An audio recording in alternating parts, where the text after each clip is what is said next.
नमस्कार मित्रों, आप सभी का स्वागत है आपके अपने चैनल स्वरान अकेडमी क्लासेस पर। हम यहाँ पर बात करेंगे उत्तर प्रदेश प्रधानी चुनाव 2021 की नॉमिनेशन के समय लगने वाले डॉक्यूमेंट्स की। कौन कौन से डॉक्यूमेंट्स लगते हैं और इस बार एक नया डॉक्यूमेंट है, नो ड्यूज़ प्रमाण पत्र भी देना हो सकता है। कितने प्रकार के मिलते हैं सिंबल, इस पर भी हम यहाँ पर बात करेंगे। तो ये 3 डॉक्यूमेंट हमारे टॉपिक हैं इस पर्टिकुलर वीडियो में। तो आप शुरुआत से लेकर अंत तक देखिए, जिससे आपको जानकारी जो मिले वो सटीक मिल पाए और मिस ना होने पाए। तो आइए शुरू करते हैं आज का ये महत्वपूर्ण वीडियो। और उससे पहले अगर आप हमारे चैनल पर नए हैं और एजुकेशनल और इस तरह की इन्फॉर्मेशन से आप रिलेटेड जो है इन्फॉर्मेशन चाहते हैं, तो चैनल को सब्सक्राइब करना बिल्कुल ना भूलें। देखिए, आप सभी लोग जानते हैं कि उत्तर प्रदेश ग्राम पंचायत चुनाव 2021 है। यूपी के में ग्राम पंचायत के लिए माहौल सियासी तौर पर गर्म होने की ओर है। और आज यूपी पंचायत चुनाव के लिए आरक्षण सूची भी जारी हो गई हैं। और आप जानते हैं सभी लोग कि पंचायत चुनाव जो है हमारा, उसमें काफ़ी ज़्यादा गहमा गहमी भी रहती है। तो चुनाव प्रचार के लिए कुछ उम्मीदवार अपना तय हो गए होंगे कि अब हमें चुनाव लड़ना है, क्योंकि आरक्षण सूची जारी होने के बाद ही जो है चीज़ें क्लियर होती हैं। तो अब उसी से रिलेटेड हम यहाँ पर नॉमिनेशन की प्रक्रिया शुरू होगी और कई लोग प्रधानी के चुनाव को लड़ने की योजना भी अब लगभग अपने अंतिम पड़ाव पर होगी। तो अब नामांकन के लिए कौन कौन से डॉक्यूमेंट चाहिए होंगे, उन्हीं पर हम यहाँ पर बात करने वाले हैं। सबसे पहले हम बात करेंगे, अब नुड्यूज़ भी बेहद ज़रूरी होगा। यूपी पंचायत चुनाव में अब नुड्यूज़ प्रमाण पत्र लगाने का नियम भी बन गया है। खबरों के अनुसार इसके लिए सभी जिलों के जिलाधिकारियों ने डीपीआरओ और बीडीओ को आदेश भी भेज दिया है। उम्मीदवारों को नामांकन करने के साथ नुड्यूज़ देना होगा कि उनका सहकारी बैंकों या समिति में कोई बकाया नहीं है। इसमें पंचायत कर का भी बकाया शामिल होगा। तो यानी पंचायत कर का भी बकाया और सहकारी बैंकों से कोई बकाया तो नहीं है। ऐसा अगर है, उसका आपको एनओसी यानी जो है आपको नुड्यूज़ लेना होगा। तो आप समझ गए होंगे कि न्यूड्यूज़ जो है किस वजह से लेना है। सहकारी बैंकों या समिति में कोई बकाया तो नहीं है, या पंचायत कर भी, तो इसलिए यहाँ पर आपको न्यूड्यूज़ लेना है। अब बात कर लेते हैं कि कागज़ कौन कौन से यानी डॉक्यूमेंट्स कौन लगेंगे। This documents needed to for UP panchayat चुनाव नॉमिनेशन। तो यहाँ आपको देखना है कि सबसे पहले नामांकन के समय में आपका आधार जो है आधार कार्ड होना चाहिए। और आधार कार्ड पे आपको एक चीज़ ध्यान रखनी है कि मोबाइल जो नंबर है वो भी अपडेट होना चाहिए, और उसमें एड्रेस तो होगा ही होगा। तो मोबाइल नंबर और जहाँ तक ईमेल आईडी हो तो वो भी आप अपनी ऐड करा लें, जिससे बहुत आसानी रहेगी।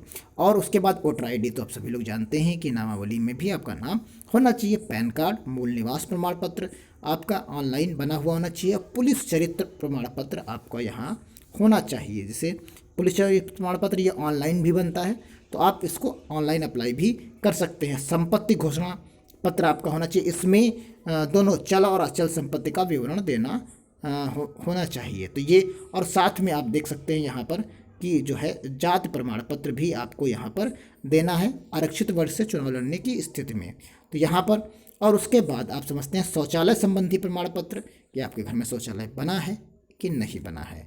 और उसके बाद आप जमानत राशि, शैक्षिक योग्यता प्रमाण पत्र कि आप निरक्षर हैं, साक्षर हैं, कितना पढ़े हैं, इस पर भी आपको प्रमाण पत्र देना होगा।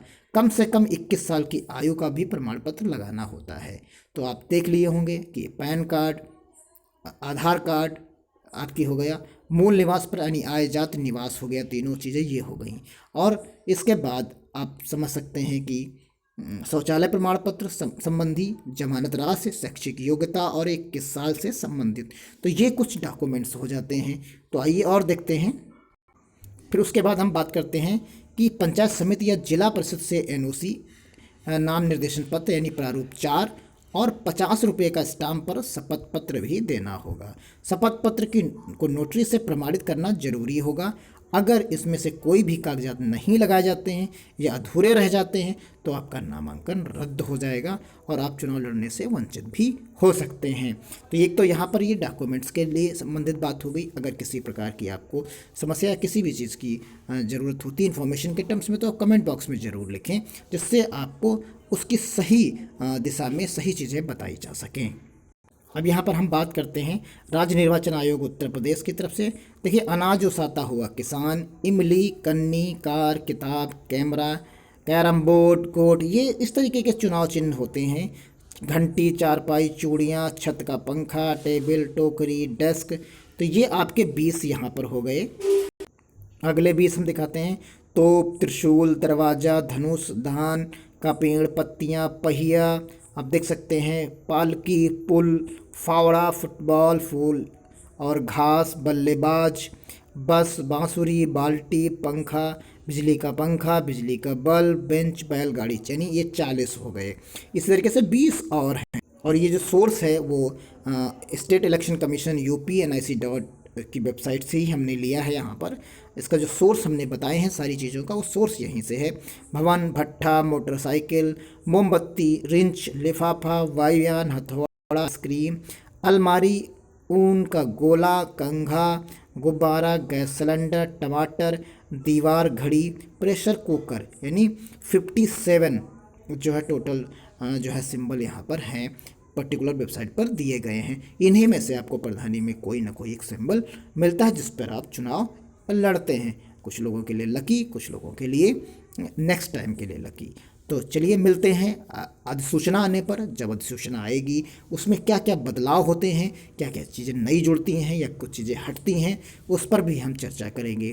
तो उस पर्टिकुलर इन्फॉर्मेशन के लिए आप हमारे चैनल पर बने रहें, सब्सक्राइब करिए, ज़्यादा से ज़्यादा लोगों को शेयर करिए और मिलते हैं अगले वीडियो में।